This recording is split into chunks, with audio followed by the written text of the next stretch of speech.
হর হর মহাদেব। নমস্কার বন্ধুরা, সনাতনী শ্রাবণী চ্যানেলে সবাইকে স্বাগত জানিয়ে শুরু করছি আজকের ভিডিও। আজ আমি ষড়রিপু মানুষের জীবনে কিভাবে প্রয়োজনও হয় আবার অপ্রয়োজনও হয়। ঈশ্বর যা দিয়ে তার শ্রেষ্ঠ সৃষ্টি মানুষ করেছেন, সবই লীলা খেলার মধ্য দিয়ে। সৃষ্টি রক্ষার জন্য যেমন ষড়রিপুর প্রয়োজন, তেমনি অপব্যবহারের শরীর ধ্বংস অনিবার্য। বিধাতা মানুষকে যেমন দিয়েছেন ষড়রিপু, তেমনি দিয়েছেন ঐশ্বর্য, যেমন ঐশ্বর্য, বৈরাগ্য, যশ, শ্রী, বীর্য, জ্ঞান। ষড়রিপুগুলি হল কাম, লোভ, ক্রোধ, মোহ, মদ, মাৎসর্য। অল্প মাত্রায় কামনা বাসনাকে কাম বলে, বেশি মাত্রার কামনাকে বলা হয় লোভ। কামে বাধা দিলে ক্রোধের উদ্রেক হয়। অনিত্য বস্তুর প্রতি মায়া, মমতা, আসক্তিকে মোহ বলে। নিজের প্রতি দম্ভ, অহমিকাকে মদ বলে।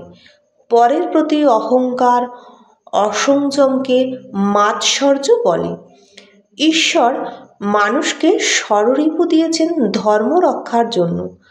কচ্ছপ যেমন প্রয়োজনের সময় অঙ্গসমূহ তার চালনা করে, তেমনি অন্য সময় আবার গুটিয়ে রাখে। মানুষেরও ষড়রিপু দিয়েছেন আত্মরক্ষার জন্য, সমাজ রক্ষার জন্য। ঈশ্বর যা দিয়েছেন তা মঙ্গলের জন্য ব্যবহার করতে। যেমন আকাঙ্ক্ষা না থাকলে কোনো কাজেই প্রবৃত্তি জন্মে না। প্রত্যেক কাজের মূলে রয়েছে কামনা। কামনা ভিন্ন কাজের উৎপত্তি হয় না। কাজ না হলে আবার সংসারও চলে না। আবার সংসার না হলে সৃষ্টিকর্তার সৃষ্টির বিনাশ ঘটবে। ধার্মিক ধর্ম আচরণ করে মুক্তি কামনায় সত্য, রজ, তম প্রকৃতির এই গুণত্রয়ের জন্য রাগান্বেষীদের উৎপত্তি। স্বাভাবিক কর্ম ও প্রকৃতির প্রেরণা হয়ে থাকে। ঈশ্বর সবাইকে সত্য গুণ দেননি, কারণ সত্যগুণের ব্যক্তিরা কঠোর পরিশ্রম করতে পারে না। তাদের দৈহিক বা পেশির শক্তি থেকে মস্তিষ্কের শক্তি অনেক বেশি দিয়েছে। তাই তারা সর্বকার্য বুদ্ধির সহযোগে তারা সহজে সেটা করার পথ বের করেন। আর রজগুণী ব্যক্তিদের দেহে বলবৃদ্ধি বেশি দিয়েছেন। তারা দুর্বলকে রক্ষা করতে পারেন এবং কঠোর পরিশ্রমে তারা সর্বকর্ম করতে পারেন। এদের যে মন চঞ্চল থাকে তাই সুখ পায় না, তাই তাদের সত্যগুণীদের পরামর্শ কাম্য। আবার তমগুণীদেরও তাই। তমগুণীরা শ্রোতা বা উপভোক্তাও হয়। সবাই যদি নির্মাতা হয় আর তমগুণীদের মতো খরচা করে ভোগ করার লোক না থাকে, তবে উৎসাহ দেবে কে? ঈশ্বর কাউকে তমগুণ বেশি দিয়েছেন, তাই বলে ঈশ্বরের দোষ খুঁজলে তাকে অবমাননা করা হয়। তমগুণের ব্যক্তিরা বেশি কাজ করতে পারে না বটে, তবে খরচা করে ভোগ করে। আর রজগুণের বলশালীরা তমগুণীদের কর্মটা করে তাদের প্রাপ্য আদায় করে নেয়। যেমন দর্শক না হলে তো কর্মে প্রেরণা হবেই না। ঈশ্বর লীলা খেলার জন্য কম বেশি করে রিপুগুলো দিয়েছেন। যিনি রিপুগুলো ত্যাগ করতে গিয়ে সমালোচনার সম্মুখীন হন, তখন বুঝতে হবে সমালোচক তার ভুলটি ধরিয়ে দিচ্ছেন। তাই সমালোচককে ওই রিপুটি দিয়ে সংশোধন করবে কি করে? ভগবান অন্যের দ্বারা ভুলগুলোকে সতর্ক করে দেন। সুতরাং সমালোচকদের কাছ থেকে শুধু শিক্ষাটুকুই নেব। তোমার ভুলগুলি অন্য ষড়রিপুর অধীন সবাই ধরিয়ে দেবে। যেমন তুমি সত্য কথা বলছো, কিন্তু বিনম্রভাবে মিষ্টভাবে বলছো না, ফলে প্রতিপক্ষ নাও তোমার কথা মানতে পারে। হঠাৎ কোনো দুঃখের কারণে বলে বসলে যে যা ভগবান করে মঙ্গলের জন্য। সবার মাঝে সমালোচনা না করে অপরের দোষ যদি ধরিয়ে দিতে যাও, তাহলে তাকে একান্তে বলে সংশোধন করো। প্রকৃতি পরিবর্তনশীল, মানুষের মনও পরিবর্তনশীল, সুতরাং মানুষ মাত্রে ভুল হতেই পারে। এর সমালোচনা করে আমার আত্মার জ্ঞান বাড়বে কি? তাই ভুল করলেই তার সমালোচনা না করে মনে রাখবে তোমার নিজের সমালোচনা কিন্তু সবাই করবে। তাই মা সারদা বলেছেন, অপরের দিকে একটি আঙ্গুল নির্দেশ করলে দেখবে অপর আঙ্গুল সমূহ তোমার দিকে ভাঁজ হয়ে কিন্তু ঘুরে আছে। অপরের ভুল যদি শুধরে দেওয়ার ক্ষমতা যদি তোমার না থাকে, তবে পরের সমালোচনা উল্টে তোমাকে বেশি বিদ্ধ করবে। তাই ভুলের জন্য পরিস্থিতি দায়ী কিনা সেটা জানার দরকার আছে। ঈশ্বর আমাদের ভুল থেকে কি শিক্ষা দিচ্ছেন সেটা জানা প্রয়োজন। ঈশ্বরকে না জানার জন্য ভুল বা সমালোচনা হয়ে থাকে। আত্মা এবং আত্মার আধারের জন্য না থাকলেই মানুষ রেগে যায়। ইন্দ্রিয় সংযম হলে যে আর সমালোচনাই করবে না, তাই যার ইন্দ্রিয় সংযম নেই সেই শুধু সমালোচনা করে। যেমন কাম হলো একটি হৃদয় গ্রন্থি। প্রত্যেক প্রাণীর অল্প মাত্রায় হলেও কাম থাকে, যা স্বাভাবিক, কিন্তু যৎসামান্য বেশি কামনাকে কাম বলে, যা দেহের রিপু। আমরা কামনা করব ভক্তি, জ্ঞান, বৈরাগ্য ইত্যাদি দিয়ে। ঈশ্বর আমাদের বিচার বুদ্ধি সবই দিয়েছেন। প্রকৃত সুখ মানুষ চাইতে পারে না, একমাত্র গুরুদেবের কামনাই পাত্র।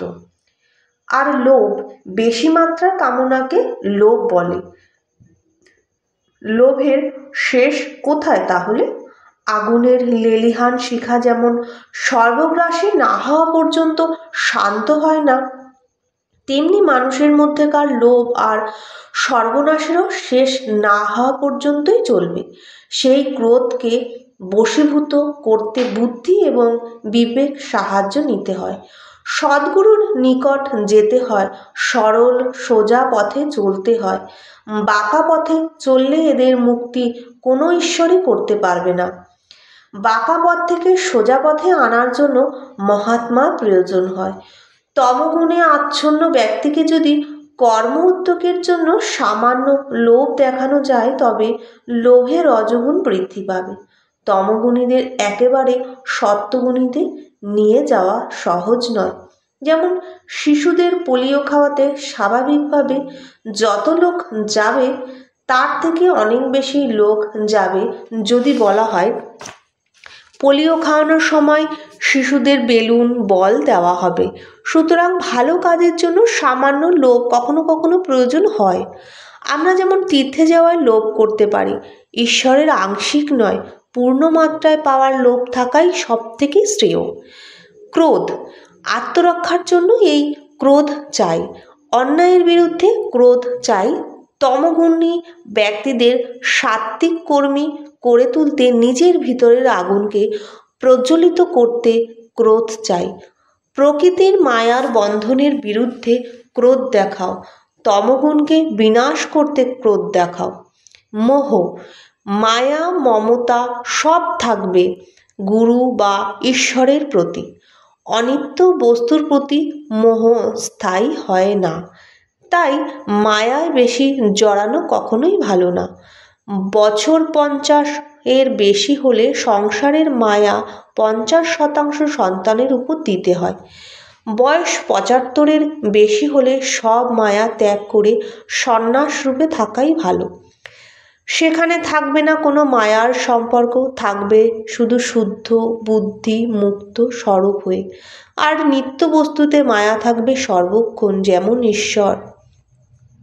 বয়সের সঙ্গে সঙ্গে মায়াও পরিবর্তিত হয়। আবার মায়াদেবী না থাকলে মানুষের সংসারের গতি হতো না, সমাজ সংস্কার হতো না, আমাদের বাহ্যিক উন্নতি হতো না। আবার আধ্যাত্মিকতা না থাকলে পরস্পর বিরোধীও বাঁধবে। কেবল গুরুদেবের মহিমার প্রতি মায়া থাকলেই ধর্ম, অর্থ, কাম, মোক্ষ সবই হবে।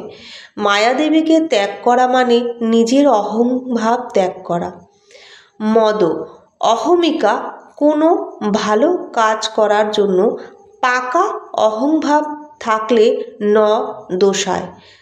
ত্যাগ করি আমিত্ব, ইহা নিমিত্ত মাত্র, সবই ঈশ্বরত্ব। জাগ্রত করো মানুষের ভেতরের পুরুষত্ব, সদ্গুণ হোক চরিতার্থ।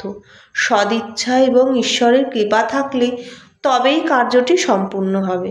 সুতরাং কখনোই বলা যায় না যে কারো একার দ্বারা কার্যটি সম্পন্ন হয়েছে।